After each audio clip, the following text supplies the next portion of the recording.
I would also like to nominate Naomi Verber for the Environmental and Sustainability category. She has been very active in working with faith communities and in particular the United Synagogue community. It is a very large charity and I was delighted to see that she is bringing the environmental issue to the faith community groups. She has particularly worked in the landscape in cemeteries, which are usually long forgotten.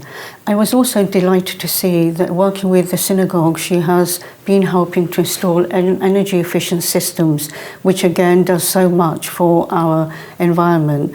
And it also shows that each and every one of us in the community can participate in some way to protect our environment and sustainability. So I am delighted to nominate her.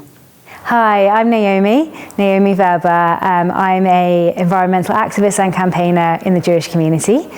The work that I've been focusing on over the past 5 years or so are projects that bring environmental responsibility to the forefront of the agenda within Jewish schools, organisations and synagogues.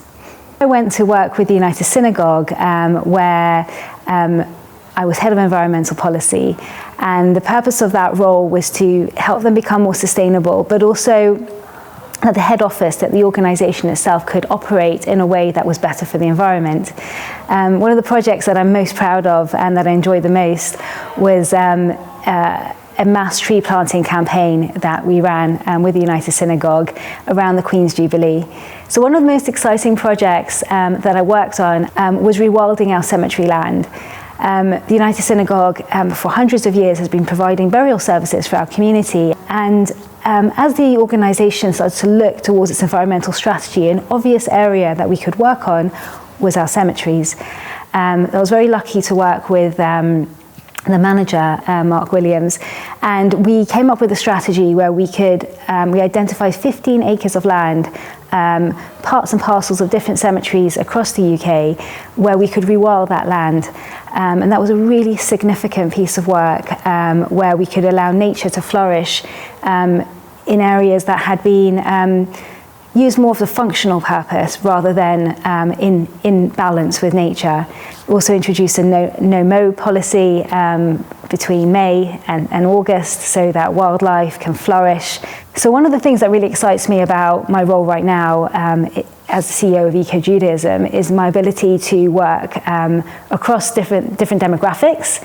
So from the elderly to nursery children to school children and everybody in between, because we all are affected by the environment in different ways, and particularly young people who have inherited this issue and want to be part of the solution, and they want a brighter future where they can see adults are stewarding them towards it.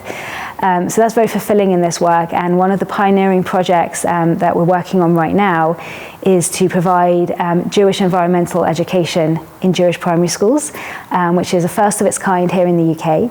And we're fusing Jewish values with environmental responsibility, scientific understanding of these issues, so that children at a young age understand that this is a core part of their identity. The other sort of fascinating part of this work is working with our interfaith partners, people from different religions, faiths, heritages, backgrounds, and it's amazing how much warmth and love there is within the interfaith community working on environmental issues. And I've learned so much from different communities and different faiths, and that's something that I would recommend to anybody if you want to kind of get a perspective on this issue, is understand how different cultures and different backgrounds see this and how their religions relate to it, and then how you could work together on it.